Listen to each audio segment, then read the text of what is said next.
আলাইহি ওয়াসাল্লাম যদি দুনিয়ার জমিনে আল্লাহ না বানাইতেন, আল্লাহ যদি না প্রেরণ করতেন, আল্লাহ পাক বলেন আমি আসমান বানাইতাম না, জমিন বানাইতাম না, লৌহ বানাইতাম না, কলম বানাইতাম না, সাত আসমান সাত জমি আমি আল্লাহ কিছুই বানাইতাম না।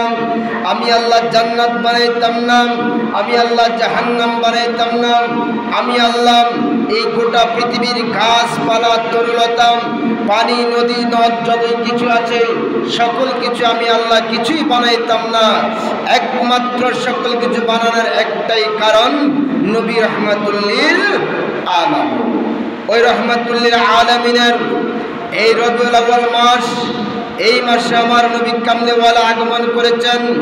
এই আগমন নিয়েই অনেকেই জশ্নে জুলুস ঈদে মিলাদুন নবী সাল্লাল্লাহু আলাইহি ওয়াসাল্লাম পালন করে এবং অনেকে জশ্নে জুলুস ঈদে মিলাদুন নবীর বিপক্ষে মিছিল দিয়ে থাকে।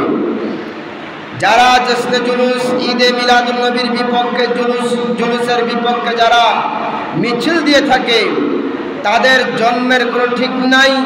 তারা হলো জারজ সন্তানের মতো। নবী কামলিওয়ালার শানে যদি কোনো আমল করা হয় এটাকে তারা বেদাত ফতোয়া দিয়ে এই আমলটাকে নষ্ট করার একটা পায়তারা করে। এই লোকদেরকে আমরা চিনে রাখা দরকার। তারা হলো লুতের দল, কওমের দল। তারা হলো ওহাবি নজদি। এই নজদির দালালগুলা নবী কামলিওয়ালার ব্যাপারে কথা বললে তাদের গায়ে আগুন লাগে।